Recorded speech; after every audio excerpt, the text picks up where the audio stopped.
अस्सलाम वालेकुम दोस्तों, क्या हाल खैर है।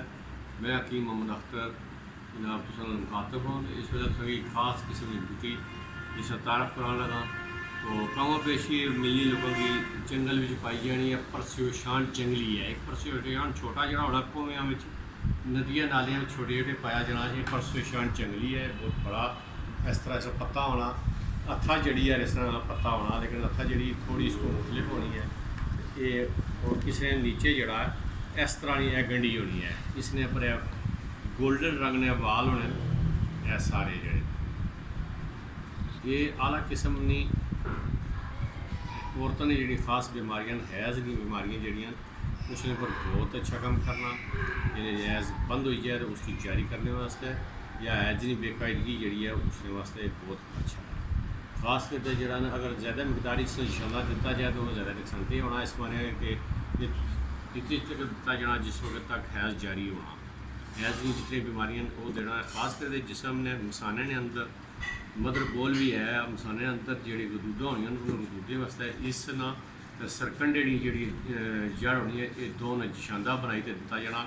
और बड़ा अक्सीर है हर किस्म की गदूद की ख़त्म करना, मसाने की साफ़ करना, मसाने यूरेटस जिथे भी कुछ कोई गदूद हुआ उन्हें गदूदा की ख़त्म करना। और औरतों की जी गिल्टियाँ होनिया जी अंदर रहम ने अंदर गिल्टियाँ होनिया उन्होंने वास्ते बड़ी अक्सीर चीज़ है।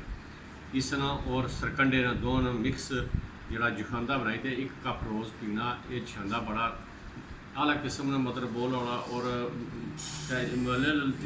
जरा आराम भी है गिल्टियाँ की दूर करना, गदूदा सारी की दूर करना, हर तरह गदूद जिसमें किसी हिस्से जो है ये चीज़ मिक्स करनी है। इसने नाल जरा सरकंडे जड़ा लैनियां वो छोटी छोटी जड़ा गंढियां होनियां वो लैनियां। और बहुत आला किस्म की जी चीज़ है ये।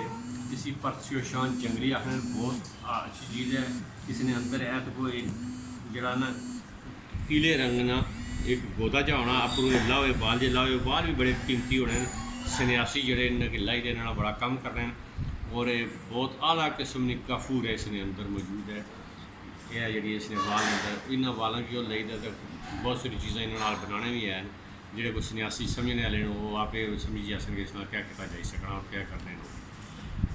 ये एक खास चीज़ सी बड़े दूरी जाके जंगल च लियांदी है। एक मैं इस तारफ परस्योशान जंगली जो अंसराज भी इसे आखने परस्योशान भी आखने और ये बड़ी खास चीज़ है। और अगर किसी की ज़रूरत हो तो इसकी लई तो इस्तेमाल करो। जितने जख्म ने बाहर जो जख्म हो जाने जख्म नहीं होने जो फोड़े फटने नहीं हैं उन्होंने फोड़िया पर इस तरह पुट्टी जो थोड़ा जा इसी बनो तो सुबह फोड़ा जरा ना फटी जाना, कच्चा फोड़ा भी फटी जाना, पक्का फटी जाना। इतना ज़बरदस्त और ना तहलील करना है और बहुत आला किस्म की चीज़ है। अस्सलाम वालेकुम व रहमतुल्लाहि व बरकातहू।